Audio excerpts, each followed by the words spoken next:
श्रीमद् भागवतम के तीसरे स्कंद के 5वें अध्याय के 14वें श्लोक को देख रहे हैं। आज के ऊपर दूसरा दिन है। आप लिंक जान रहे हैं कि पिछले वाले श्लोक में बोला था विदुर जी ने कि देखिए महाभारत का प्रयोजन क्या था कि लोग दुनिया की बातें सुनना चाहते हैं, तो उसके द्वारा वह बीच में कृष्ण कथा को भी सुन लें। और एक बार कृष्ण कथा में मति लग गई तो फिर अब वह फिर से कृष्ण कथा को सुनेगा। और उसके बाद वो कह रहे हैं कि वो कृष्ण कथा उसके हृदय से जो भी कृष्ण कथा के अलावा जो भी कुछ है उससे उसको विरक्ति कर देगी, उसको बिल्कुल नहीं अच्छा लगेगा। और फिर उसकी हरे भगवान श्री हरि की पदा अनुस्मृति, चरणों की निरंतर स्मृति रहेगी और उससे निर्विदस्य खूब आनंद में रहेगा। और अब वह उससे सारे दुख तुरंत मिट जाएंगे।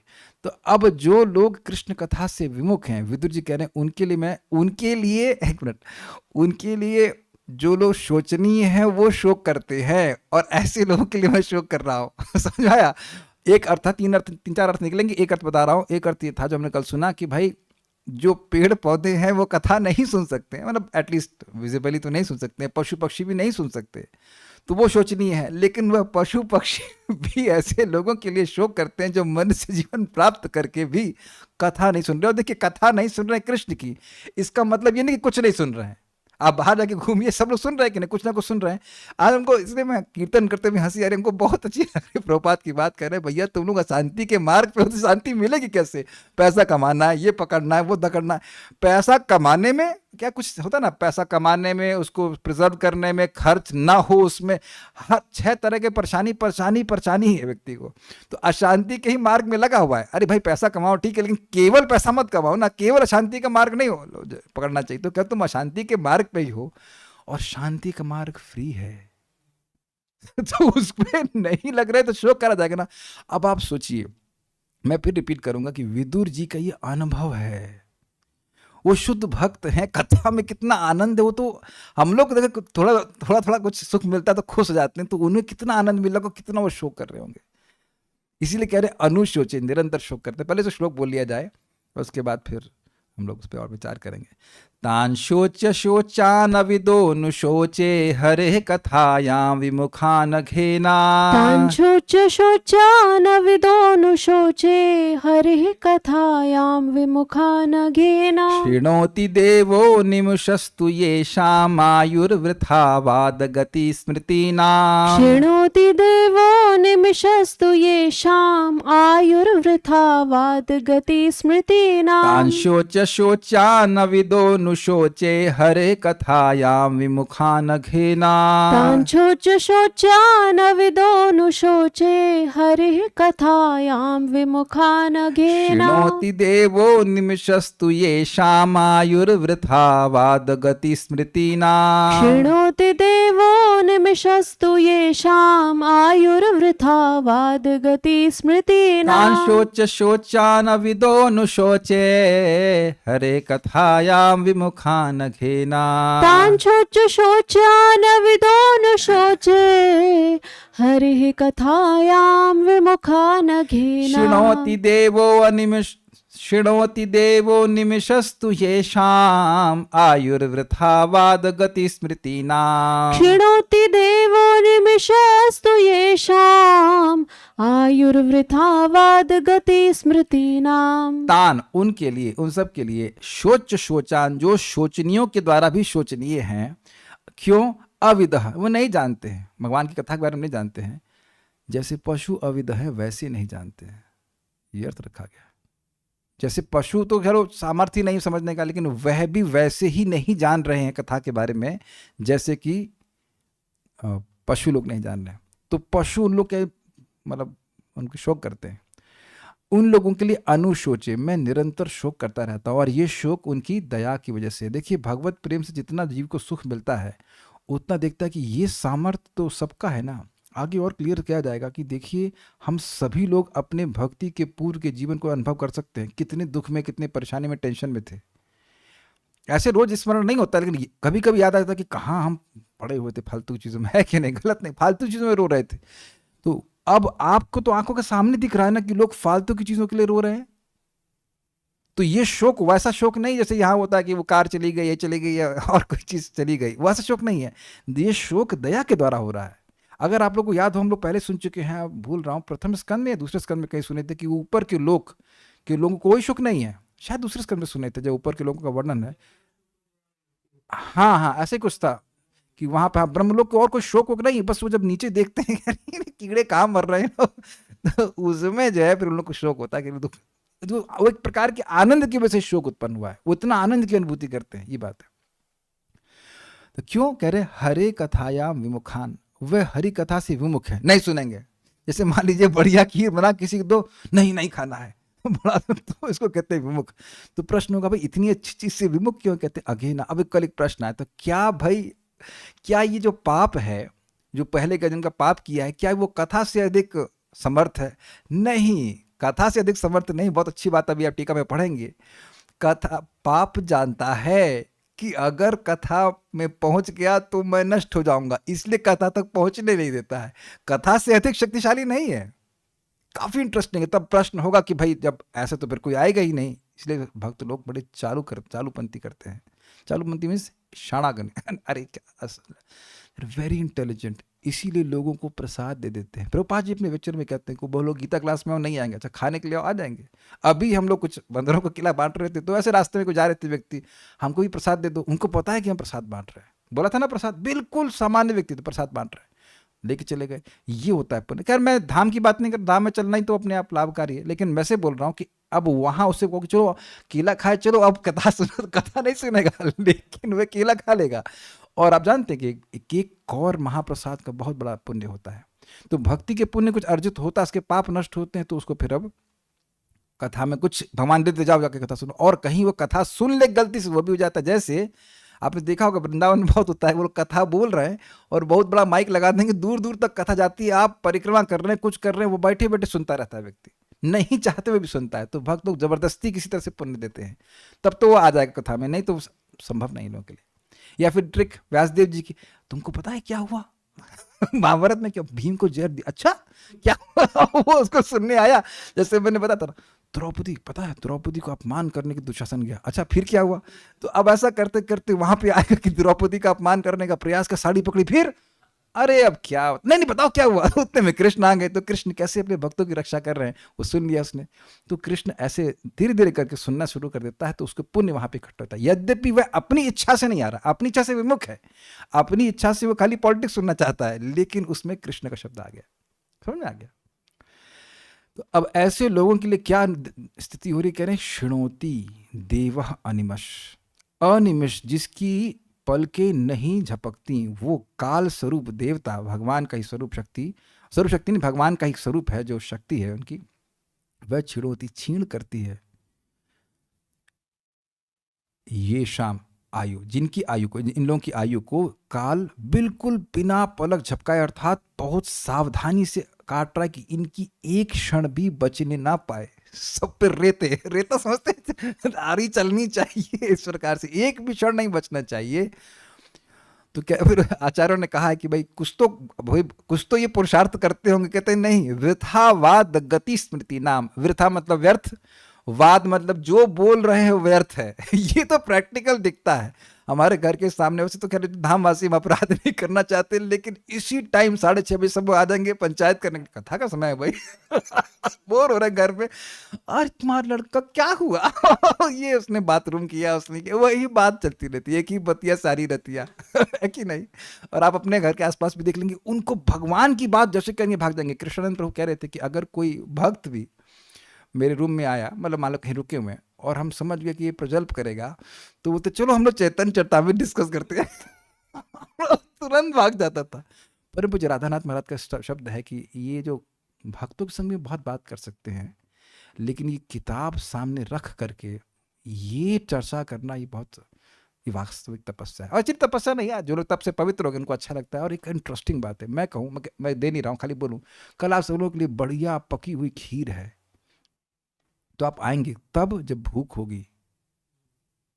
जैसे आज हम लोग खूब फीस्ट खाए तो अब इतना खा लिए कि मतलब खाने का स्मरण भी नहीं करना चाहते थे। ऑल्दो ये तो टेम्परेरी बात है, कल से स्मरण हो जाएगा, लेकिन जिसको भूख होगी वह तो कहेगा अच्छा कितनी खीर मिलेगी।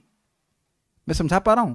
तो ये बोल रहे थे, कोई भक्त बोल रहे थे, ये वैशेषिक प्रभु कह रहे थे कि जो भक्त कृष्ण कथा में रुचि रखते हैं तो कहेंगे अच्छा वहां तो लंबा तात्पर्य है, समझ में ना, लंबा फीस्ट है प्रभुपाद जी का, खूब सारी टीका पढ़ने को मिलेंगी और वहां तो पेट भरने का कोई प्रयोजन नहीं है, सॉरी कोई अवकाश नहीं कि पेट भर जाएगा। तो इस तरह की कृष्ण कथा को छोड़ करके फालतू की बात करते हैं। फालतू बात का बहुत सिंपल प्रयोजन है कि आज मान लो हम लोग 8 बजे मर रहे हैं तो उस बात का क्या महत्व है, पर ये बहुत सिंपल तरीके से आप समझ लिया करिए। और जब कर रहे हैं कथा सुन रहे हैं तो कितने बड़े लाभ को हम प्राप्त करेंगे, टीका में देखेंगे। तो वाद मानी वाणी खराब, गति का मतलब है काई की चेष्टा जो काय से करी जाती है, कहीं बड़ी स्पीड से जा रहा तो उस अर्थ में लिया गया है। तो काया से जो कुछ भी कर रहे हैं सब व्यर्थ है। देखिए आप सब लोग यहाँ पे आए तो ऐसा तो नहीं कि मैं उठा और उसके बाद ऐसे ही आ गया, भाई उठा स्नान किया तिलक लगाया कुछ, तो ये सब कायिक चेष्टा है कि नहीं? ये सारी चेष्टा किसके पीछे है? कथा के पीछे। तो यह कायिक चेष्टा भी व्यर्थ नहीं है। और स्मृति, ये तो बहुत मजेदार है। परम पूज्य राधा गोविंद महाराज कहते हैं कोई व्यक्ति कहीं चल रहा है तो किसी को टांग के ही चल रहा है, अपने हृदय में चल रहा है कि नहीं, वो व्यर्थ है कि नहीं? किसी को दुश्मन बनाया हुआ है, किसी को दोस्त बनाया हुआ है। भगवान की बात जब सुनेगा तो भगवान का स्मरण होगा, जब भगवान की बात सुनेगा ही नहीं तो स्मरण कैसे होगा? महाराज बड़े अच्छी बात बताए वहां पे जन्म लीला में कि देखो वसुदेव जी भगवान को अपने लिटरली हाथ में हृदय के पास लगा के चल रहे हैं तो सारे बंधन खुल गए। तो शायद हरीशुरी जी को बोलते हैं कि टिक्का में कहते हैं कि जो व्यक्ति भगवान को अपने हृदय में लगा के चलेगा उसके बंधन तो खुल ही जाएंगे। तो प्रश्न हुआ कि लौट के आए तो बंधन में क्यों पड़ गए? तो कहते हैं जो भगवान को छोड़ के आएगा तो उसको तो माया पकड़ेगी। अर्थ ये विनोद के लिए बोल रहे हैं कि माया जो भगवान को छोड़ेगा तो उसको माया पकड़ेगी। तो ये सब बातें हमने श्लोक से आपको इंट्रोड्यूस कराया। श्रीधर स्वामी की टीका हम लोग पढ़ चुके थे। हम लोग अब क्रम संदर्भ को देखते हैं। यहाँ 3 प्रकार के व्यक्ति दृष्ट हैं। कुछ हरि कथा में अभिनिविष्ट रहते हैं, मतलब एब्सॉर्ब रहते हैं, बढ़िया। कुछ नहीं रहते तथा कुछ कथा के विमुख अर्थात उसके विरोधी होते हैं। मतलब कुछ नहीं रहते मतलब उन्हें कोई दिक्कत नहीं हो, नहीं हो से मतलब नहीं है। और कुछ लोग कथा क्यों हो रही, बंद कराओ उसके, बंद कराओ। ये 3 प्रकार के लोग हैं। जो अभिनिविष्ट नहीं रहते उनकी दशा शोचनीय है। शोचना मतलब एक लेवल कि भैया हो रही है और तुम बट रहे, मतलब अमृत बट रहा है और हम पा नहीं रहे हो। एवं जो विरोधी होते हैं वे भी भगवत कथा में अभिनिविष्ट नहीं रहते अपितु वे तो अधिक शोचनीय होते हैं। इसी को श्लोक में स्पष्ट किया गया, समझा गया? तो एक तो ये अलग अलग अर्थ चल रहे हैं। वो वाला तो हमको क्लियर कर दिया, पशु पक्षी वाला। अब ये अलग कैटेगराइजेशन है कि भाई एक है कि भगवान कथा में लगा बड़ा अच्छी बात है, एक लोग हैं इंडिफरेंट है, और एक विरोध कर रहे हैं। विरोध क्यों? अगर कोई ऐसी वस्तु बांटी जा रही हो जिससे लोगों की मृत्यु से ही रक्षा हो जाए, उसका तुम विरोध कर रहे हो तो भगवान का कितना बड़ा अपराध कर रहे हो। जैसे कहीं किसी वैद्य के पास जाइए जो बहुत लोगों को ठीक करना है, कोई आकर के उस व्यवस्था को डिस्टर्ब करे तब है ना, उस बहुत खराब आदमी बोले जाएंगे। तो इसी प्रकार से जो भगवान की कथा कर रही उसको भाई तुम सपोर्ट नहीं कर सकते, चलो तुम नहीं, इंडिफरेंट अलग बात है, लेकिन उसको विरोध करना ये तो बहुत बड़ी बात, कठिनाई हो जाएगी। भगवान उसको सहन नहीं करेंगे उसको। और समझ रहे हैं, एक तो वैसे विमुख है और अब वो ऐसे कार्य कर रहा है, ऐसा पाप कर रहा है कि उससे और उसको विमुख हो जाएगा कथा के प्रति। ये बात है। लेकिन भक्त लोग बड़े तेज होते हैं। मुझे इस पे बात याद आ रही है। एक भक्त था, हमने सुना ऐसा, विदेश में वो है, मंदिर के बाहर ही खड़ा रहता और जो मंदिर में जाता उसको कहता यहाँ मत जाना, ये लोग बहुत खराब लोग हैं, ये है फलाना बना, बड़ा विरोधी था। तो भक्त लोग बड़ा दया करके उसको रोज महाप्रसाद खिलाते थे। 1 साल बाद ज्वाइन कर लिया वो। तो अब एक बात बड़ी इंटरेस्टिंग है वैसे, देखिए विदुर जी द्वेष नहीं कर रहे हैं, शोक कर रहे हैं, लैमेंटेशन। अब उस पर बड़ा विचार करें, शोक क्यों? अरे ये भी कृष्ण के सेवक है, इनके पास भी सामर्थ्य है कि भगवान की कथा सुनेंगे तो पवित्र हो जाएंगे, लेकिन जो बेवकूफ अपनी अविद्या में अपनी पाप के कारण ऐसा नहीं कर पा रहे। Please try to understand, he is seeing their helplessness, उनकी असहायता को वह देख रहे हैं, उनसे द्वेष नहीं कर रहे हैं। आप ये समझ पा रहे हैं? और ऐसा ही भाव भक्तों को होना चाहिए। अरे ये क्यों नहीं समझ पा रहा है? This is, if it comes to your heart it is very good. आप बार बार समझने का प्रयास कीजिए, हर जीवात्मा भगवान का अंश है, वह भगवान के प्रति विमुख है अपने गलत कार्यों की वजह से। लाइक अ डिजीज, आपने सुना होगा जीसस क्राइस्ट का स्टेटमेंट है, hate the disease not the diseased. तो ये हमको रखना चाहिए। भाई नहीं कोई सुन रहा है तो उसको जबरदस्ती तो हम नहीं सुनाएंगे, प्रसाद देकर के चलो कर देंगे पार, लेकिन वी शुड सी कि वह भी अगर किसी तरह कृष्ण कथा में आ जाए, उसको संपर्क मिल जाएगा, तो वह उसको रुचि जरूर प्राप्त हो जाएगी। इसी तरह से तो वेद व्यास जी सुन रहे थे, इसीलिए उनको मुनि कहा गया था कि कैसे जो लोग नितांत विमुख हैं वह भी कृष्ण कथा में आ जाए। आपको याद है ना महाप्रभु और हरिदास ठाकुर जी का संवाद, कि कैसे उन लोगों का भी जो गो वध कर रहे हैं उनका भी उद्धार कैसे होगा। This is the mood of a devotee. वो द्वेष नहीं कर रहे हैं, वो लेमेंट कर रहे हैं कि कैसे इतनी अच्छी वस्तु ये क्यों नहीं प्राप्त कर पा रहे हैं, कैसे उनको प्राप्त होगा। I think this very clear. सारार्थ देखिएगा, ये थोड़ा और अलग स्टाइल से समझाएंगे। हरि कथा के श्रवण में 3 प्रकार के व्यक्ति दृष्ट होते हैं। श्रद्धावान, जो उसमें एब्जॉर्ब है, सुन रहा है। अश्रद्धालु एवं विमुख अर्थात विरोधी व्यक्ति। ये जीव गोस्वामी जी की टीका को और विस्तार से बताएंगे। श्रीमद् भागवत के अनुसार श्रद्धावान व्यक्ति वे कहे जाते हैं जो इस विश्वास से युक्त हैं कि भक्ति ही परम साधन एवं लक्ष्य है, क्योंकि इसका उल्लेख अनेक शास्त्रीय श्लोकों में किया गया। और अब ये जो हम श्लोक बोलने वाले हैं, ये तो आप लोगों को प्रयास कीजिएगा जिंदगी भर याद रखना, बड़े खुश हो जाओगे। पहले ये आप समझ लीजिए श्रद्धा का मतलब क्या है। श्रद्धा मतलब भक्ति ही सर्वश्रेष्ठ साधन है और भक्ति ही मेरा लक्ष्य है। प्रेमा भक्ति, साधना भक्ति करके मुझे भाव भक्ति की प्राप्ति करनी, ये हाईएस्ट श्रद्धा है। और उसके बाद जो लोग होंगे वो शोचनीय है। अब ऐसा व्यक्ति दुर्गुणों से युक्त है तो भी कोई दिक्कत नहीं है, उसको ये श्रद्धा हृदय में इम्प्लांट हो गई है कि मेरे चाहे कितने भी दुर्गुण हो, ये भक्ति करके सारे दुर्गुण नष्ट हो जाएंगे। एक सिंपल सी बात समझिए, बहुत सिंपल सी, कि एक बहुत समर्थ वैद्य है तो आपकी क्या श्रद्धा होती है? मैं बहुत बीमार हूं लेकिन ये बहुत समर्थ है और ये दवा मुझे ठीक कर देगी, बस सिंपल सी बात है। तो अब उसी दिन से खुश होना शुरू हो जाते हैं कि नहीं? जैसे हमारे हरिद्वार के वैद्य, उनको हम जिसको आपको बीमारी, हाँ जाइए देखिए वो कैंसर तक ठीक कर दिए हैं, तो उसी दिन से, अभी ठीक नहीं हुआ है वो, उसी दिन से उसको होप आ जाती है, उसे खुश जाता है, अच्छा हम भी जाएंगे। और दवा बहुत आसान है, सुबह खाओ शाम खाओ। मतलब मैं विज्ञापन नहीं दे रहा हूँ, मैं एग्जाम्पल दे रहा हूँ कि कहीं सुन लेता है व्यक्ति कि ये वैद्य हमको ठीक कर देगा, तो जिस अवस्था में है, दैट मीन्स 100% बीमारी की अवस्था में, तब भी उसको खुश हो जाता है कि हाँ हम अब ठीक हो जाएंगे। और जैसे जैसे वो दवा ले रहा होता है तो पूर्णतः ठीक नहीं होता है, लेकिन अब दवा में श्रद्धा हो गई, दवा लेता रहता है, वो देख रहा है हाँ हम ठीक हो रहे हैं, हम ठीक हो रहे हैं। मैं ये क्यों कह रहा हूं?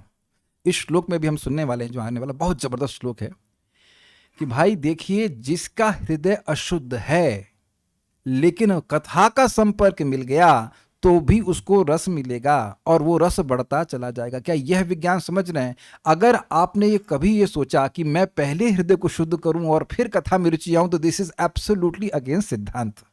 कथा, अब मैं तो माधुर्य का आदमी, जब पढ़ाऊंगा तब देखना, भक्ति पूरी तरह दिव्य है, वो आपके अनर्थों वनर्थों पर ध्यान नहीं देती है, वो तो पवित्र ही करने वाली है। आपके है ही कितने अनर्थ? 6 हैं टोटल ज्यादा है भी नहीं डिस्टर्ब करने वाले, वो भी थोड़ी मात्रा में।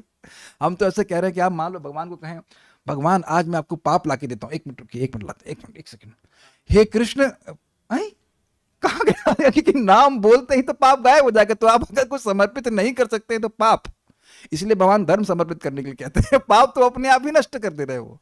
This is very nice, this is brilliant. अरे आप जबरदस्त श्लोक है, आप इसको मेरे पीछे बोलिए। एक बड़ा इंटरेस्टिंग प्रश्न है कि प्रभु जी कब तक कर्म करें? महाराज बड़ा अच्छा समझाए परम पूज्य वृंदावन चंद्र इसी श्लोक को समझाते हुए कि भाई कर्म छोड़ने नहीं होते हैं, कर्म छूट जाते हैं। आप कृष्ण कथा सुनते जाइए, कृष्ण कथा आपको उन सारे कर्मों के प्रति जो आप कर रहे हैं उसके प्रति अनमनस्क कर देगी। अब आप कहेंगे आर्गुमेंट, प्रभु जी नौकरी नहीं करेंगे तो चलेगा कैसे? तो प्रभुपाद जी की बात हम फिर से कहेंगे, तुम्हें नौकरी करनी नहीं पड़ रही है, तुम जानबूझ के कर रहे हो, क्योंकि तुम्हारे ही बगल में अगर हाथी बिठा दिया जाए तो तुमसे अधिक खाता है और वह नौकरी नहीं करता है। अग्रीड?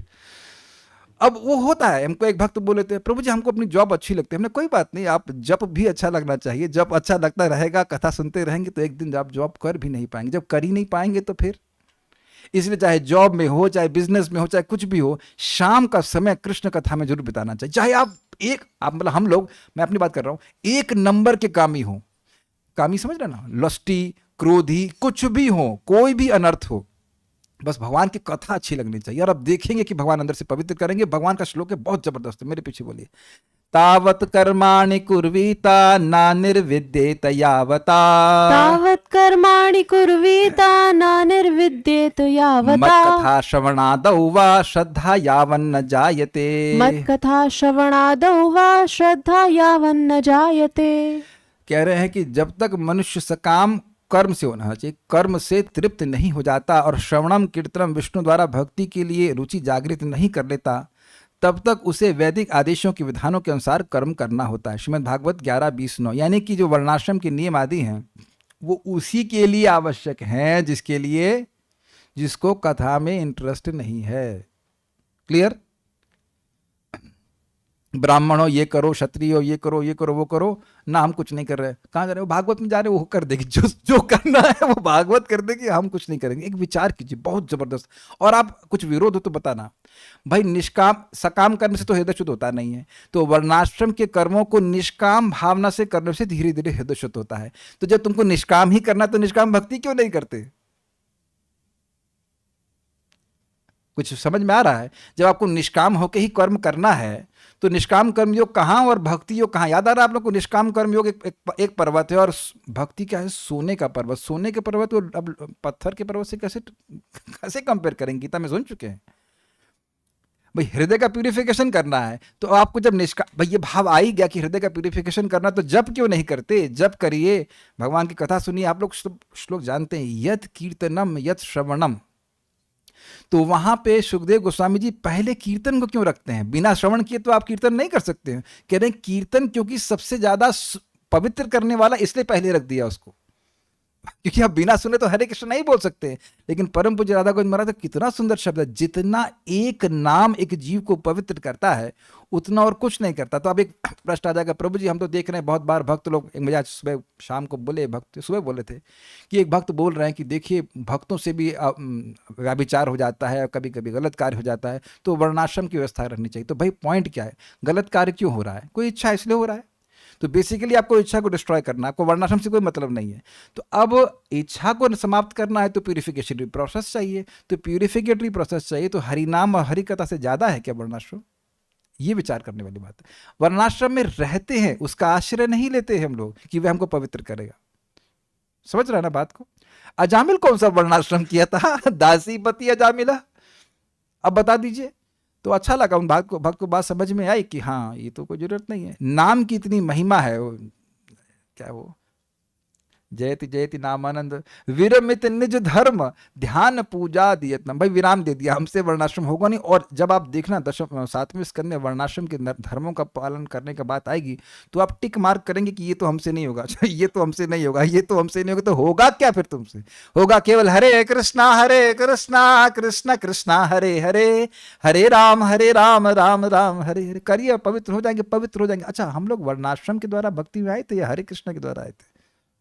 तो ये हरे कृष्णा लाया है महाराज का। फिर सुनिए, जिस चीज से श्रद्धा आती है उसी से श्रद्धा बढ़ती भी है, पुष्ट भी होती। तो कथा सुनना है, नाम जप करना है, प्रसाद खाना है, और जितना जितना कुछ वर्णाश्रम के लिए जो अपने सिस्टम है उसमें डिस्टर्ब ना हो करते रहिए बस। लेकिन हमको बड़ी अच्छी बात लग रही है, या श्लोक देखिए वापस, तावत कर्माणि कुर्वीता, तभी तक ये वर्णाश्रम के कर्म करने चाहिए, न निर्वेदेत यावत, जब तक निर्वेद ना हो जाए। निर्वेद मतलब बोर हो जाए, नहीं करना। अच्छा, एक इंटरेस्टिंग बात बताइए कि आप लोग के सारे अनर्थ नष्ट हो गए? नहीं। लेकिन मैं अपने चित्त में देख रहा हूं कि कुछ चीजों की इच्छा बिल्कुल नहीं आती, मतलब सपने में भी नहीं आता, और कहीं कदाचित सपना आ गया तो पसीना पसीना तो ये क्या कर रहा हूं, सपने में भी नहीं आता। Is it not purification? मुझे याद है कि हम बहुत पहले IIT में पगलाए हुए थे, यहां जाएंगे, वो सपना भी नहीं आता। गया कि नहीं? इच्छा, मैं निर्वेद की बात बोल रहा हूं। जैसे बहुत से लोग कोई मांस वास खाए होंगे, अब एकदम संकल्प ही नहीं आता उन सब चीजों का। तो ऐसे ही करते करते जगत के जो कार्य हैं वह भी करने का मन नहीं करेगा। रिलैक्स एंड हियर हरि कथा सब चीजों के प्रति अनमनस्क कर देगी। अब एक इंटरेस्टिंग बात है, श्लोक की अंडरस्टैंडिंग बड़ी अजीब सी हो सकती है। अच्छा, जब तक बोर ना हो जाएं तब तक कर्म करें और फिर कथा में रुचि हो जाएगी? नहीं, आप कथा मतलब अपने सुकौल कर्म करते रहिए। अब भगवान देखेंगे बेचारा मर रहा है कर्म करते करते, तो कहीं भक्तों की संगत दे देंगे और उससे कथा में रुचि होगी। वर्णाश्रम से भक्ति कथा में रुचि नहीं आती। वर्णाश्रम करने से बस ये रहता है कि व्यक्ति हृदय शुद्ध होता रहता है और वह पुण्यात्मक जीवन जीता है, और कभी कभी गलती से भक्ति भी कर लेता है, ये हो जाता है। लेकिन अगर आप यह कहने लगे कि भाई जब तक हम पहले कर्मों से बोर होंगे और फिर कथा में रुचि होगी, दैट इज रॉन्ग। भगवान व्यवस्था बना रहे हैं कि कथा सुन ले किसी तरह से, एक बार कथा सुनेगा तो फिर आएगा फिर आएगा। जैसे सर्वेश्वर प्रभु की छोटी बहन के पति, नाम भूल गया उनका, आए थे मेरे ऑफिस में एक बार, तो आने से पहले वो माधव प्रभु का कीर्तन सुने, कहता ये तो बहुत बढ़िया चीज़ है। हम फिर आएंगे। समझ में आ गया? वह सुनने नहीं आए थे कीर्तन, लेकिन कीर्तन सुने उनको बड़ा अच्छा लगा तो फिर आए, फिर आएंगे। या जो भी उनको अच्छा लगा वो सीड चला गया है।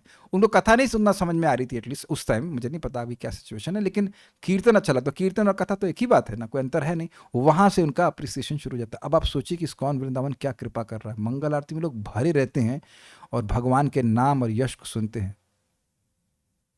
Can you see that?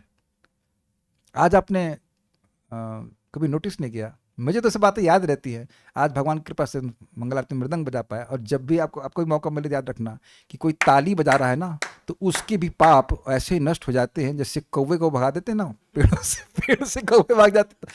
भक्ति साम सिंधु में तो आप जब भी बजाना देखना, वो जो हम मृदंग अगर आप ला के देखो धूम धूम धूम धूम करते हैं ना, तो जो नए लोग हैं तो वो भी ऐसे कूदने लग जाते। You don't know, they appreciate कीर्तन, और वहीं से उनके पाप नष्ट हो जाते हैं। एक दिन वो कथा में भी आने लग जाएंगे। बहुत बड़ा मतलब मैं अंदाज से बोला, हजारों आदमी तो कम, 1000 तो कम से कम रोज रहता है। उसमें सारे भक्त भी नहीं होते।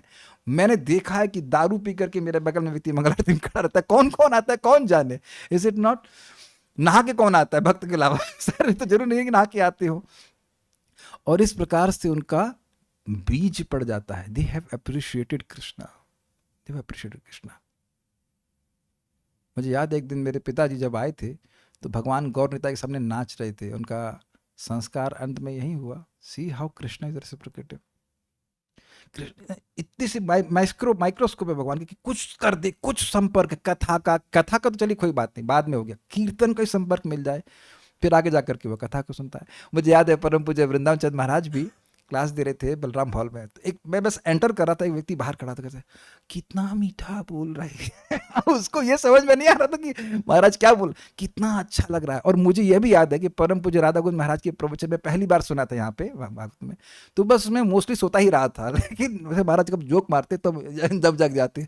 तो कुछ लोग शुरुआत में केवल जोक मारने पर ही ध्यान देते हैं, उनको नहीं समझ में आता कथा क्या हो रही है, but they are becoming attracted. और एक बात आपको यहाँ नोट कर दीजिएगा, हृदय अशुद्ध है तब भी कथा में रुचि है। प्रमाण क्या? आप अपने आप आ रहे हैं, अपने आप पढ़ते हो, अपने आप सुनते हो, कोई पेमेंट नहीं मिल रहा है, अच्छा लगता है इसलिए आते हैं। और निष्ठा के स्तर के बाद नर्थ निवृत्ति के बाद आपको प्रकट टेस्ट दिखने लग जाएगा। You can not give up hearing, you can not give up hearing. मैं समझा पा रहा हूं? अब हम देखते हैं कि भाई, यानी कि अब ये श्लोक इंपॉर्टेंट क्यों है। किसी को भी काउंसल कर रहे हैं तो ये मत कहिए कि अब जॉब छोड़ दो और बिजनेस छोड़ दो और ये फिर अब वो आपको ही छोड़ देगा। उसको हाँ जॉब करते रहिए, कोई दिक्कत नहीं, आइए कथा में आइए, यही ट्रिक होती है। अगर वह कथा में आने लग गया तो धीरे धीरे करके उससे सब छूट जाएगा। हमने देखा कि आप लोग पैसे की बात करते हैं, एक व्यक्ति के पास 100 करोड़ रुपए हैं, फिर भी वो काम कर रहे हैं और यंग नहीं है, वृद्ध हो गए। कहते 5 एसी कैसे चलेंगे? तो आप उनसे पूछो, बेटा तुम बैठोगे तो एक ही एसी में ना, 5 में तो बैठोगे नहीं। Is just there. वो जो हृदय का क्या कह सकते हैं कोश है ना गंदा, वो उनको प्रवृत्त करा रहा है। इससे एक्चुअली शोक करने वाले 100 करोड़ के बाद भी काम। अमेजिंग। ये एक भक्त बोले बस प्रभु जी 35 करोड़ हो जाए इसके बाद मैं काम नहीं करूँ। मैंने कहा काफी छोटा 35। मैंने कहा अभी तक तो नहीं हुआ उनके पास। लगे पड़ा दिस ऑल ये सब दिखा रहा है कि कचरा भरा पड़ा है। 35 करोड़। तो खैर anyways, don't discourage anyone, please encourage everyone to come for Hari katha. Hari कथा में आने दीजिए, भगवान हरि कथा अपना सारा कार्य कर देगी। ये बात सीख रहे हैं श्लोक से। वो व्यक्ति आ गया। अच्छा एक और बात है कि जो व्यक्ति कथा में रुचि ले लिया है भाई, वो सबसे महत्वपूर्ण है। और इसी बात में फिर रिपीट करूंगा। दिन परम पूज्य भक्ति बृहद भागवत महाराज ने बोला, प्रभुपाद का शब्द है कि it is more important to maintain our devotees than create new ones. क्यों? आप समझ पा रहे हैं, ये जो कथा में जिसकी रुचि हो गई है ये कोई सामान्य व्यक्ति नहीं है, ये बिल्कुल सामान्य व्यक्ति नहीं। उसको खूब पिलाते रहो, मतलब कथा सुनाते रहो, और जो नए लोग आए तो उनका भी स्वागत है। ठीक है?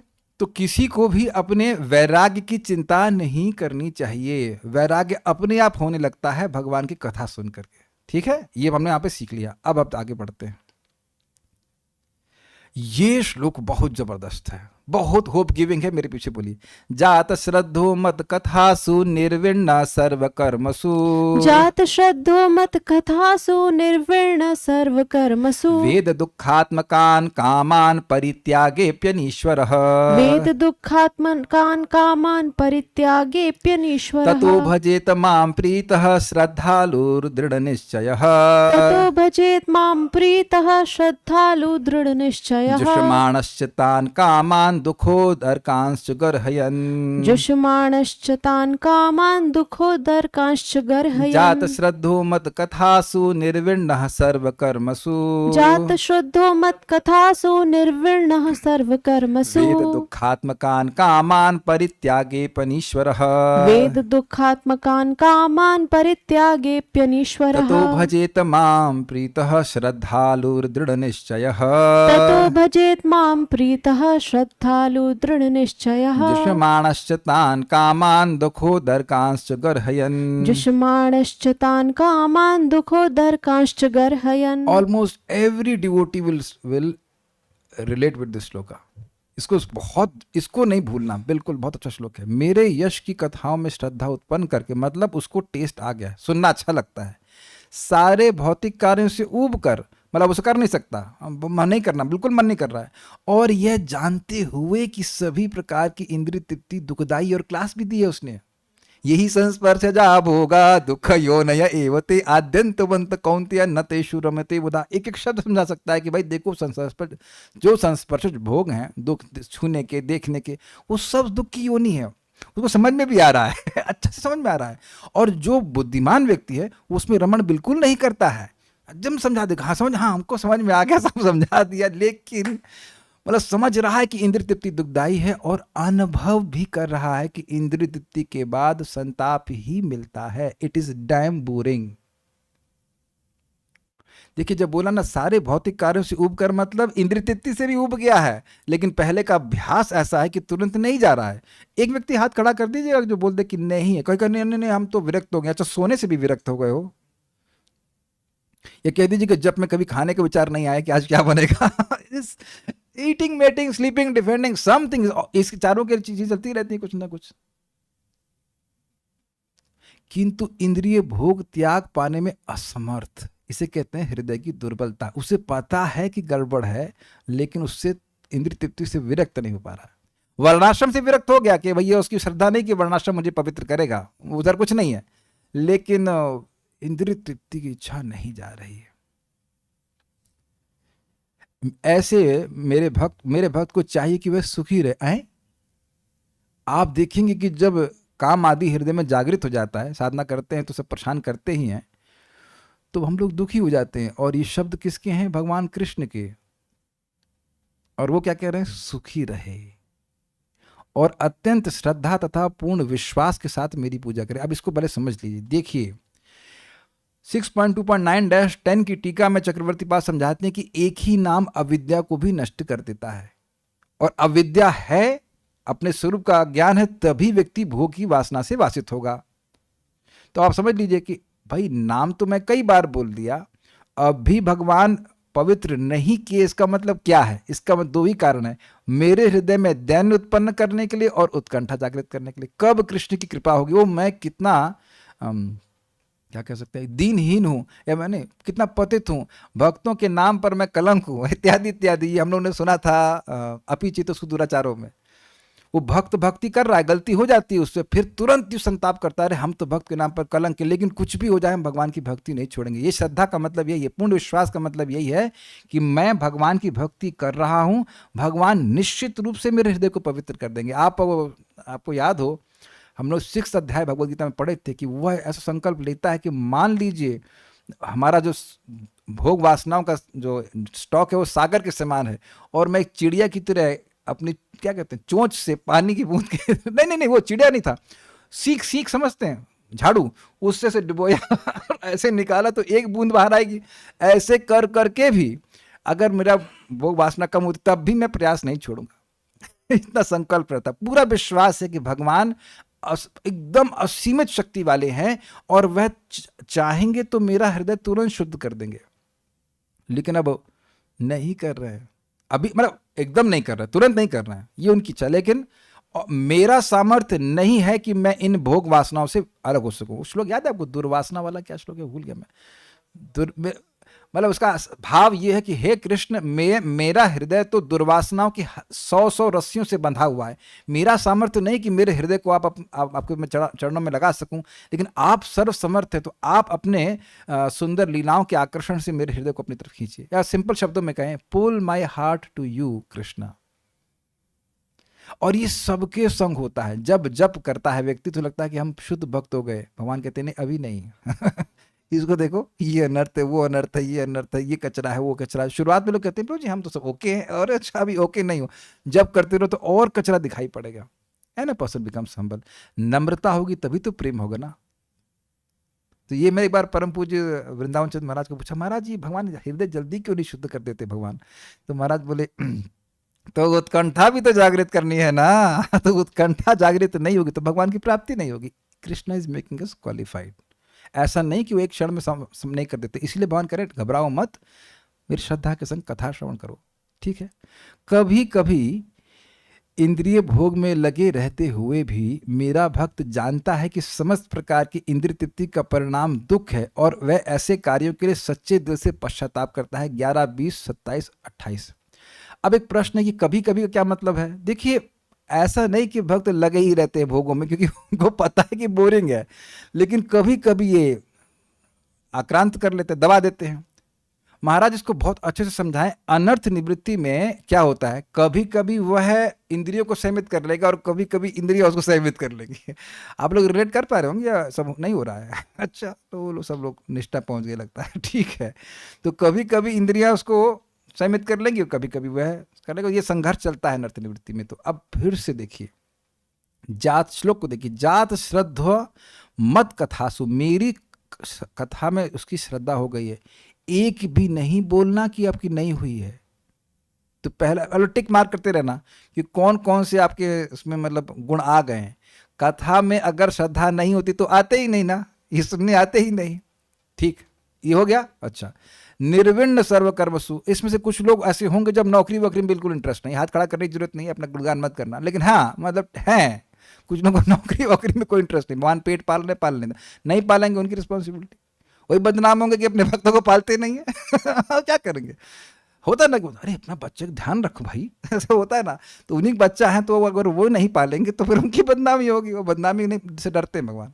उस देखा था ना, श्यामंतक मणि को बचाने के लिए अपनी बदनामी चक्कर में कितना कितना चले गए। बदनामी नहीं चाहते तो पाल ही लेंगे, घबराइए मत। वेद दुखात्मकान कामान, यह जान रहे हैं कि काम वासना ये दुखात्मक है, ये दुख स्वरूप है। अच्छा, ये भी जानते हैं आप लोग? हाँ, सुन लिए प्रभु, अब तो काफी सुन लिए, ठीक है।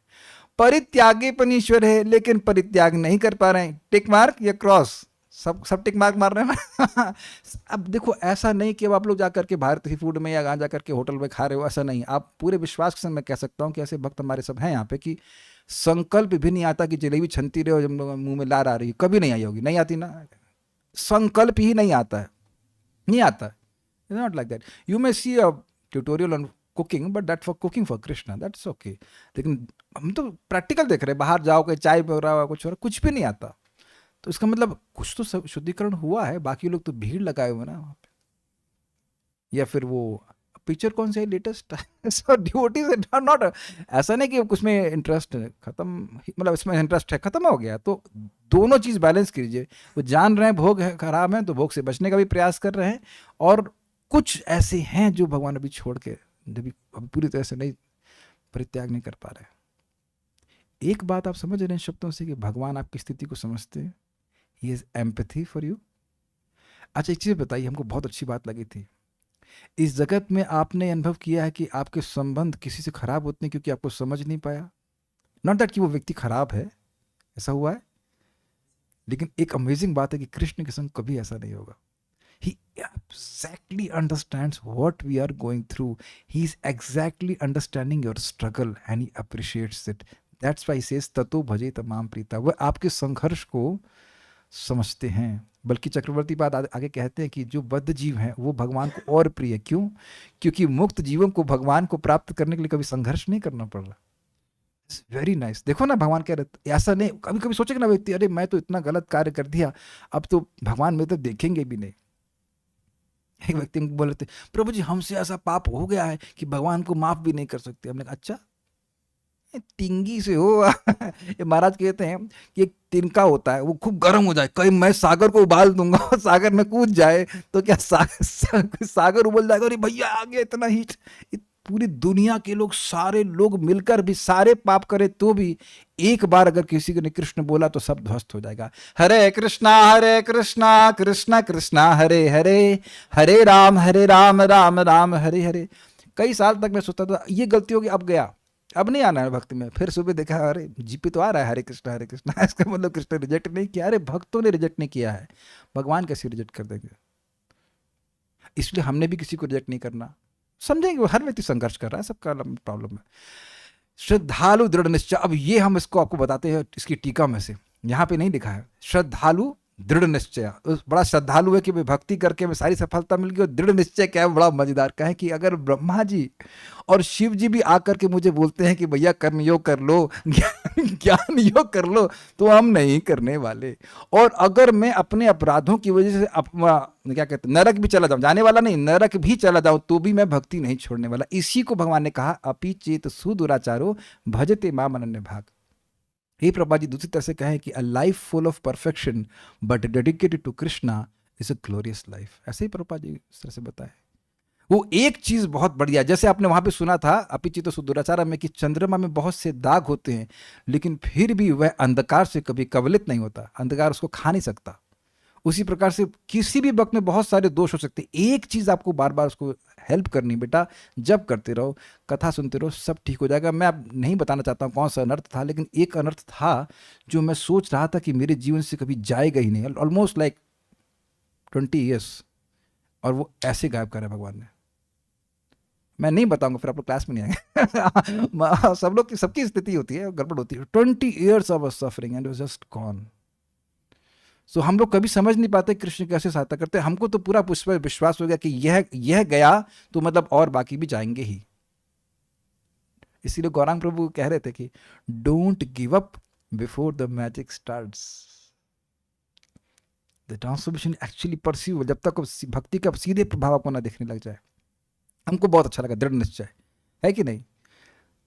बल्कि परम पूज्य वृंदावन चंद्र महाराज की कितना सुंदर बात है कि बच्चे को माँ कभी मारती भी है तो वो माँ की तरफ ही रोते रोते दौड़ते आता है, और किसके पास जाएंगे।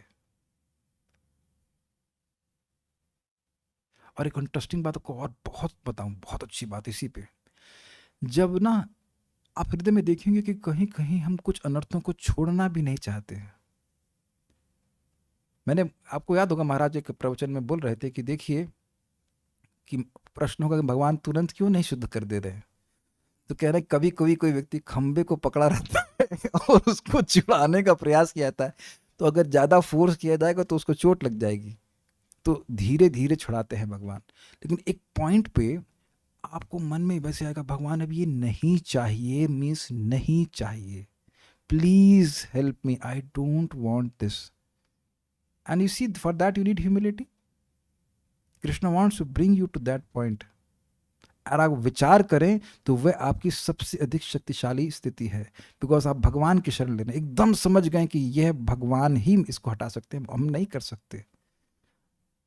और ये सबके संग होता है, सब भक्त लोग बोलते हैं सबको ऐसा झुकना ही पड़ता है, भगवान हम इसका मेरा सामर्थ्य नहीं है। नहीं तो प्रबोधानंद सरस्वती क्यों बोल रहे हैं ना, उन्होंने श्लोक बोला कि हजारों हजारों वासनाएं मेरी ऐसे, हम नहीं कर पाएंगे, आप हेल्प कीजिए। This helplessness is our helplessness. This sense of helplessness brings us greatest power, greatest empowerment. Krishna सब कुछ करेंगे, सब कुछ करेंगे, क्या नहीं करेंगे अपने भक्तों के लिए। अब एक और इंटरेस्टिंग बात, जुषमाणश्च तान कामान, उन काम वासनाओं में वह प्रवृत्ति भी हो रहा है, दुखो दरगांश्च करियन, लेकिन गर्हित मानते हुए। अब यह भी देख लीजिए अपने जीवन में, कुछ भी गलत व्यक्ति भक्त करता है वह जान रहा है कि यह खराब है। तो महाराज भी इस बात को माधुर्य कादम्बनी के प्रवचन में सुनाए थे कि यद्यपि वह इंद्रिय तृप्ति भोग भी रहा है, लेकिन एक था उपादेय, दूसरा क्या होता है, हे बुद्धि से भोग रहा है कि ये क्या हम फालतू कर रहे हैं, टाइम बर्बाद कर रहे हैं, लाइक दैट।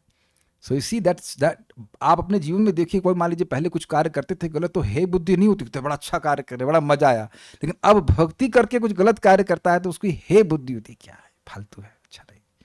और यह भी जीवन में देखेंगे कि गलती होने के बाद भी आपका जब खराब नहीं होता।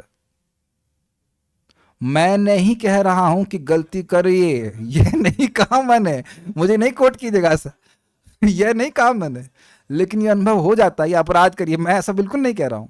लेकिन एक बात मैं कह रहा हूं कि आप देखेंगे कि अरे कृष्ण तो नहीं रोक रहे, because he understand it's not you, you are being forced by these desires.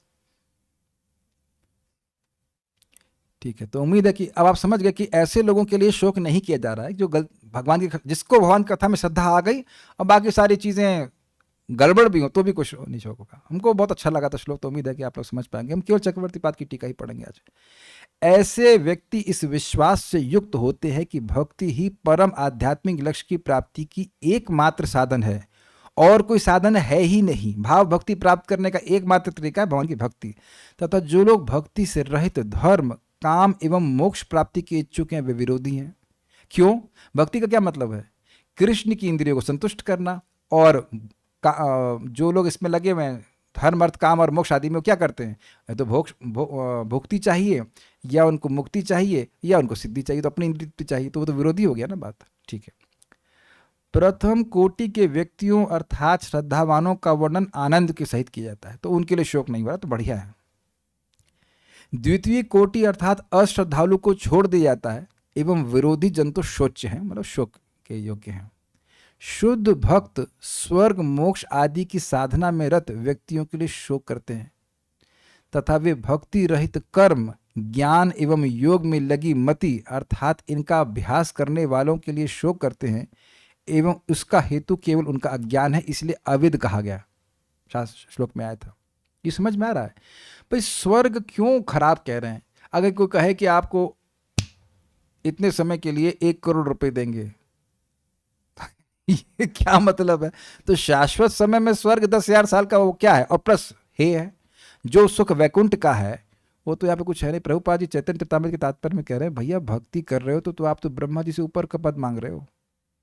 Vaikuntha के जो पार्षद है उनके सामने तो ब्रह्मा जी भी कुछ नहीं है। उनको जो सुख मिल रहा है वो ब्रह्मलोक में भी नहीं सुख मिल रहा है। तब तो यहां स्वर्ग के लिए प्राप्त करा। और मोक्ष तो और खराब है। कैवल्यम नरकाय थे त्रिदासपुर आकाश पुष्पाए थे। कैवल्य को नरक क्यों कह रहे हैं? भाई एक चीज बताइए, हम सब लोग सेवक हैं, हम लोग की टेंशन ये है कि हमें हमेशा टेंशन मत, हमें कोई ना कोई सेवा चाहिए। कोई नहीं मिलेगा तो अपनी इंद्रियों की सेवा करेंगे, इज इट नॉट? और वहां सेवा मिलेगी ही नहीं, कोई होगा ही नहीं हरे कृष्णा बोलने के लिए भी, प्रसाद खिलाने के लिए भी नहीं। बड़े इसीलिए इसको नरक कहा जा रहा है। तो ऐसी जगह जाना जहां पे आपको सुख मिलेगा ही नहीं, तो ये तो व्यर्थ की बात है ना। तुमको पता नहीं कि भगवान की भक्ति का सुख क्या है। इस कारण से अरे भाई कुछ लोग कहते हैं कि नर जो है नारायण बन जाएगा। तो नारायण तो नर बनना चाहता है। मेरा कहने का आशय ये है कि नारायण अपनी भक्ति का सुख अनुभव करने के लिए भक्त के रूप में आ रहे हैं कि नहीं, महाप्रभु के रूप में। वो महाराज के शब्द हैं, कहते हैं कि भगवान कहते हैं मैं तो भगवान बन के नुकसान में हो गया, क्योंकि मुझसे ज्यादा आनंद तो मेरे भक्त प्राप्त करते हैं, राधा रानी प्राप्त करती है कि नहीं। तो भगवान तो भक्त बनना चाहते हैं, और ये कैसे तथाकथित भक्त है जो भगवान बनना चाहते हैं? नहीं। तो ये सब अज्ञान है, ये बोला जा रहा है, ये अज्ञान है। भगवान बनने का प्रयास नहीं करना चाहिए, या भगवान में लीन होने का प्रयास नहीं करना चाहिए। कोई व्यक्ति बुलाए, आओ हमको पिज्जा के लिए बुलाते हैं, just in case you like pizza, कहीं नहीं पिज्जा नहीं खाना चाहता, मैं आप में लीन होना चाहती हूं। तो घबरा जाएगा, अरे लीन क्यों होना चाहते हैं यार, खाओ पियो मजे करो। So we enjoy through relationships. और जो व्यक्ति घुस जाना चाहता है भगवान में, वो तो संबंध बिल्कुल नहीं चाहता। तो ये सब उनका मतलब अज्ञान है, इसके लिए शोक करते हैं। दूसरी बात क्या है? कर्म, योग और ज्ञान में लगे हैं। एक तो साध्य गड़बड़ और उसके बाद साधन गड़बड़। अगर वह भजन करते भगवान का तो कम से कम भगवान बुद्धि तो देते ठीक उसको। मान लो हरे कृष्णा कर रहा है, कुछ सुन रहा है भागवत से, कुछ तो उसकी मति में आता है, लेकिन वो काम भी तो गड़बड़ कर रहा है। कर्म, ज्ञान और योग भक्ति का कुछ नहीं है, और फिर भी उसमें लगा पड़ा है, पचा पड़ा है, तो इसलिए भी शोक कर रहे हैं। तो क्लियर है क्या? आगे पढ़ते हैं। यद्यपि वे शास्त्रों का अध्ययन कर सकते हैं तथापि वे उनके तात्पर्य को नहीं समझते। ऐसा नहीं है कि वो पढ़ नहीं रहे शास्त्र।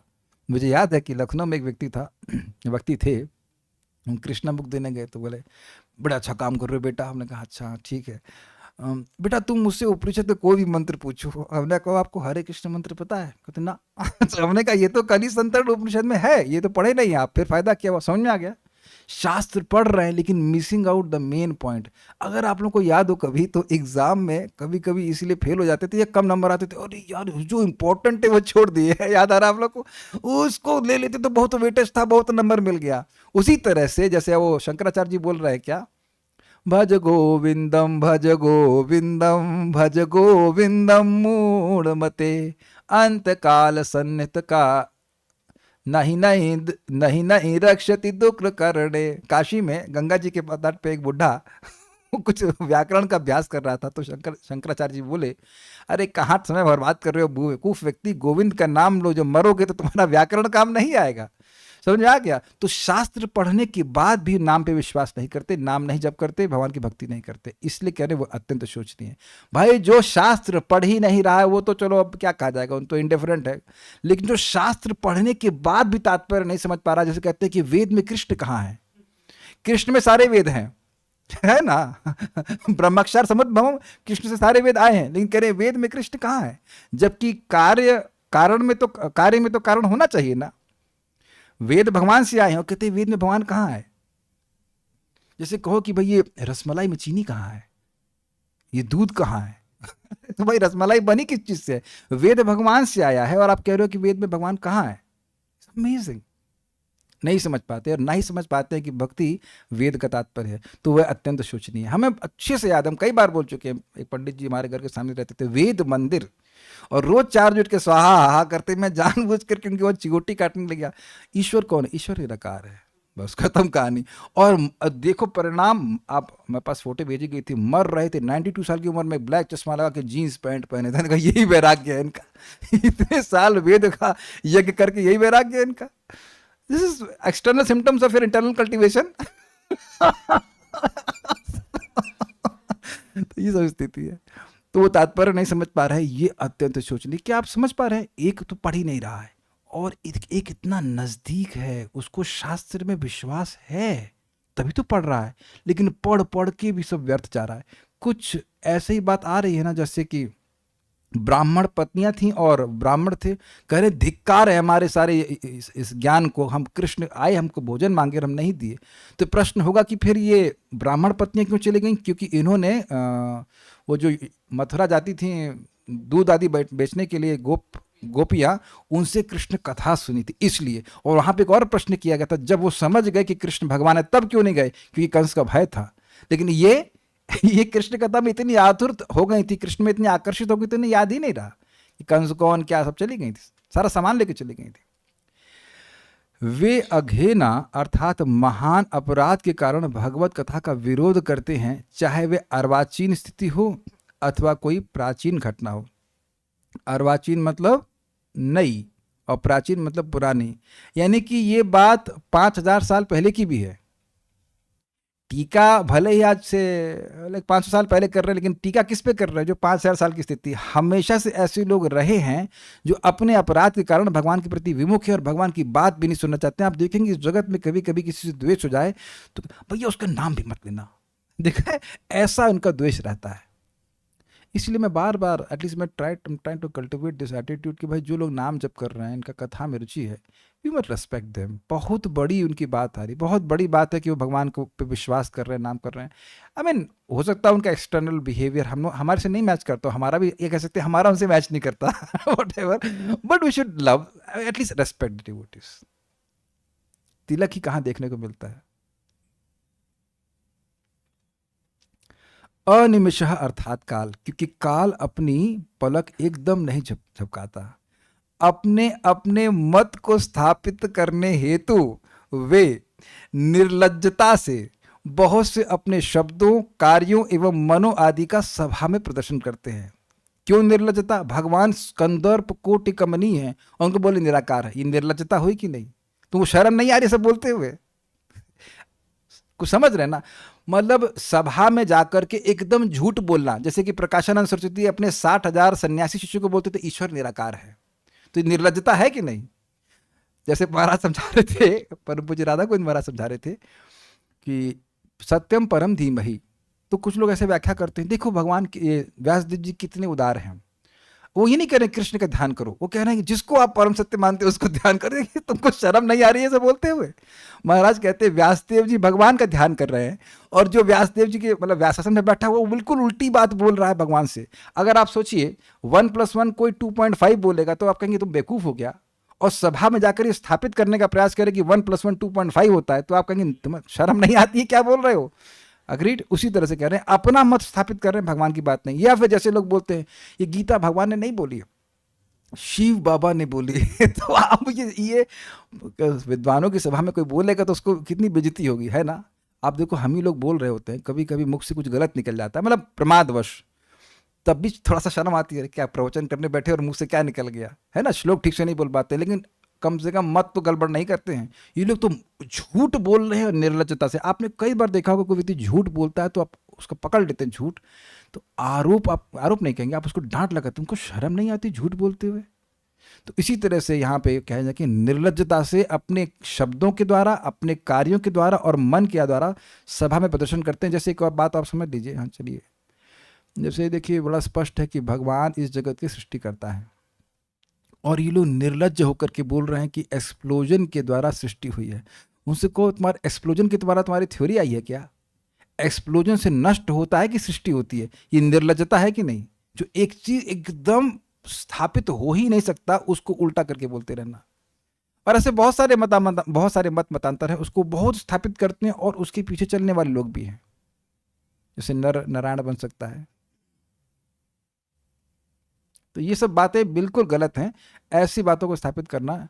और सभा में लोग बोलते हैं। और एक अद्भुत बात है, मैं भूल रहा हूँ कहाँ पे मैंने पढ़ा था, लेकिन श्योर कई टीका में था कि देखिए ये जगत का स्वरूप ही है, क्योंकि ब्राह्मण है, तेजस्वी है, वो जो बोलने लगेगा उसको लोग स्वीकार करने लग जाते हैं, प्राय से करने लग जाते हैं। आज एक व्यक्ति आए, वो बोले कि हम प्रभुपाद जी से दीक्षा लेने जा रहे हैं। पहले मैं सुन नहीं पाया, मैंने क्या बोला आपने?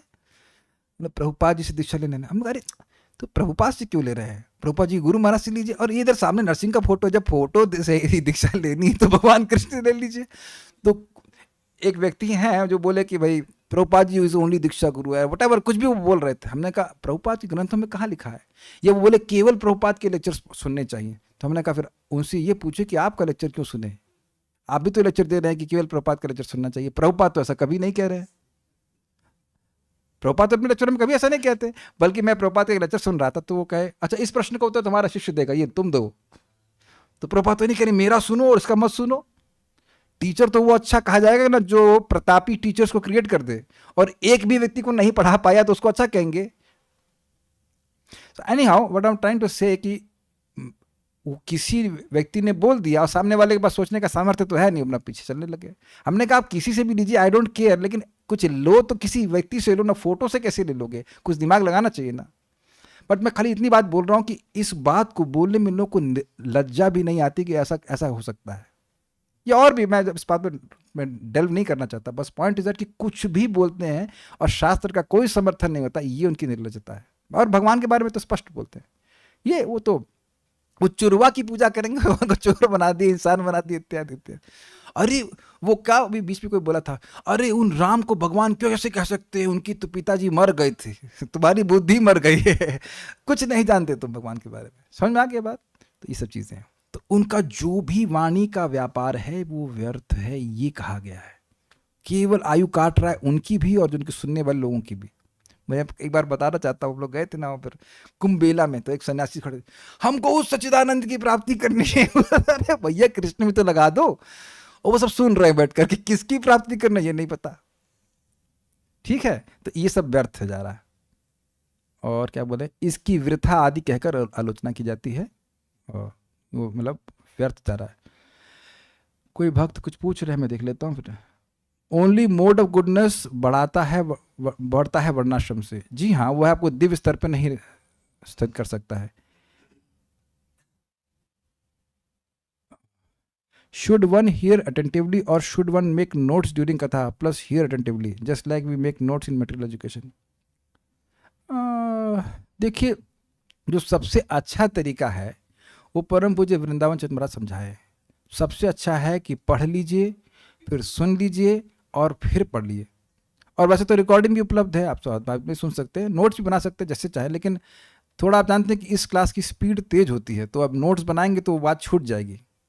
मतलब ये हो सकता है कि काफ़ी, मतलब ऐसा मैं मना नहीं कर रहा हूँ, लेकिन और अब आपको जो जमता हो, लेकिन हमें एक अन्य भक्तों ने बोला कि पहले पढ़ लेते हैं, जैसे मैं पढ़ के आता हूँ कि नहीं। मैं ऐसे नहीं कि मैं खाली मतलब जो है क्लास में ऐसे आके पढ़ के आया, विचार करके आया कि इसमें क्या बात बोली गई है, फिर मैं यहाँ कुछ बोलता हूँ तो मैं सुन भी रहा हूँ, है कि नहीं। तो इससे बात बहुत बढ़िया समझ आती है। देखिए एक बहुत बड़ी मिस्टेक है, हम सोचते हैं कि हमने कितनी क्वांटिटी पढ़ी है, but that is not, doesn't matter.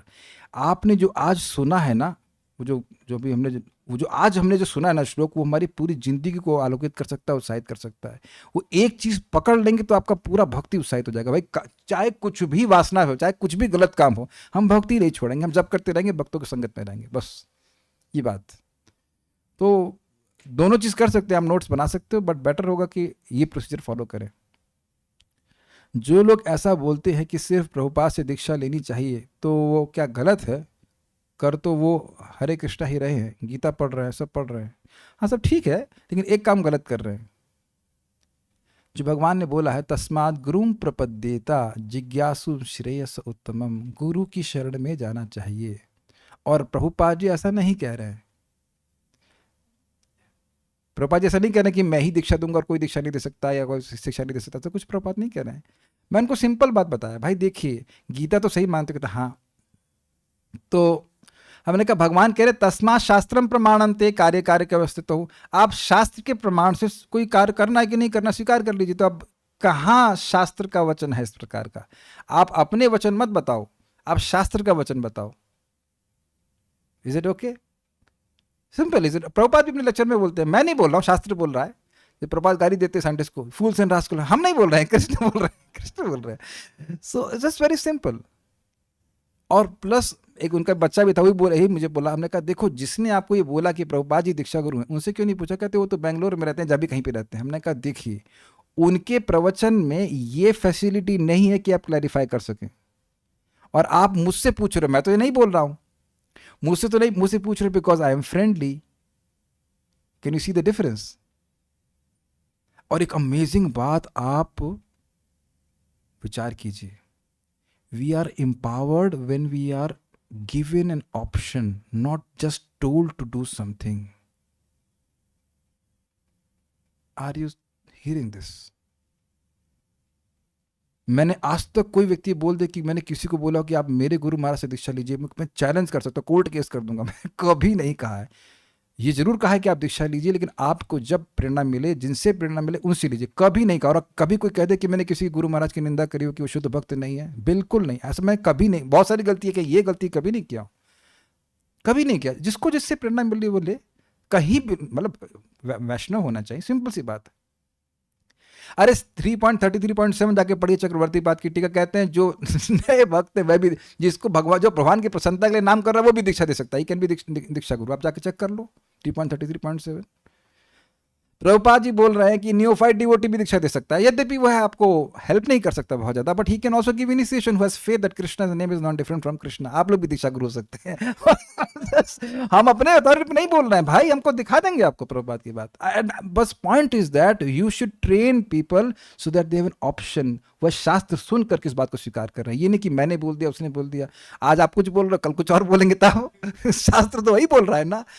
So this is very very bad जो लोग कर रहे हैं, लेकिन नहीं आओ जिसको जिसको कार्य। और फिर मजेदार बात, उनका हमने टेस्ट लिया, गीता कितने जानते, कितने, बस प्रभु जी देखिए हम तो समझ रहे हैं कि भगवान के हम आत्मा है, भगवान के सेवक हैं, ये हम सेवा करना चाहिए हमने, और दूसरा अध्याय इंपॉर्टेंट, उसके बाद तो कुछ इंपॉर्टेंट नहीं। अरे अरे ये क्या बोलने लगे आप?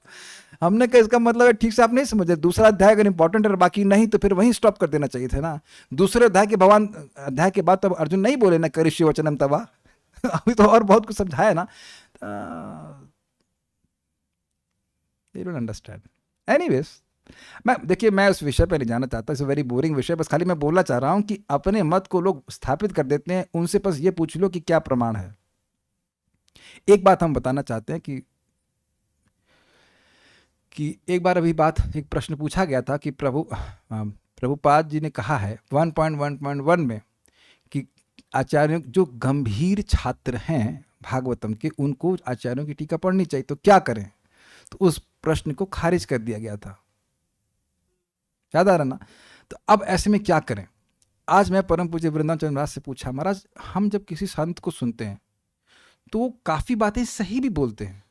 देखिए मायावादी लोग भी सही बोलते हैं, मतलब हमेशा सही नहीं बोलते हैं, लेकिन मान लो कह रहे हैं कि जगत व्यर्थ है, तो वो गलत नहीं बोल रहे हैं। तब ऐसे में हम कैसे स्वीकार करें? भाई वैरागी हैं सब कुछ। तो महाराज ने बड़ा अच्छा उत्तर दिया, क्या है? मधुकर जैसा। मधुकर समझते हैं? भौरा। भौरा जाता है जगह जगह और रस ग्रहण कर लेता है, जो अच्छी वस्तु वो ग्रहण कर लेता है और बाकी सब छोड़ देता है। तो ऐसा नहीं कि उनका असम्मान करना है, भाई जैसे वो अच्छी बात बोल रहे हैं तो अच्छी बात स्वीकार कर लो। अब मैं यह भी नहीं कह रहा हूँ कि दुनिया जगह से सुनते रहिए, फिर कंफ्यूज हो जाएंगे कि हर व्यक्ति मधुकर नहीं होता है। लेकिन मान लीजिए किसी की बात आपको सुनाई पड़ गई तो अब एकदम रिजेक्ट भी नहीं कर सकते। जैसे महाराज कह रहे थे कि अगर कोई चोर कह रहा है कि हिमालय नॉर्थ में है, तो आप क्या उत्तर दिशा में, तो आप काट नहीं देंगे ना। जो चीज़ सही है वो सही है, लाइक दैट। हमको अभी सवाल इश्यू प्रभु यहाँ पे है, तो लॉयर हैं, तो आप लोग ऐसे तो आर्बिट नहीं बोल देते ना अपने उसमें, भाई मेरा ये मत है, ऐसा बोल ही नहीं सकते। प्रभुपाद कहते हैं हमेशा लॉयर्स की तरह बात होनी चाहिए। देखिए पहला क्या जजमेंट ऐसा था, ऐसा यहाँ पे वर्णन है, इसके अनुसार मैं बोल रहा हूँ। Issue Prabhu I agree, I we should speak, yes. और एक और मैं आपको सूत्र बता के फिनिश करता हूँ। इफ यू स्पीक फ्रॉम शास्त्र, the person who is hearing will have more faith on you. अरे प्रभु जी तो शास्त्र की बात बोल रहे हैं, या माता जी शास्त्र की बात बोल रहे हैं। अपने मन से बोलेंगे तो उनकी श्रद्धा जो है वो टूट भी जाएगी। कह रहे भाई ये कहाँ से बोल दिया हमने, अपने मन से बोल दिया। हमेशा इस बात को पकड़ेंगे तो भगवान भी प्रसन्न होंगे, नहीं तो वृथा। और एक अनिमेष शब्द भगवान के लिए भी है, काटेंगे आयु को काटते चले जाएंगे। सो will discuss Bal Prabodhini and other commentaries Krishna willing tomorrow. Stop now. Shrimad Bhagavad Gita की जय, श्रील प्रभुपाद की जय, निताई गौर प्रेमानंदे।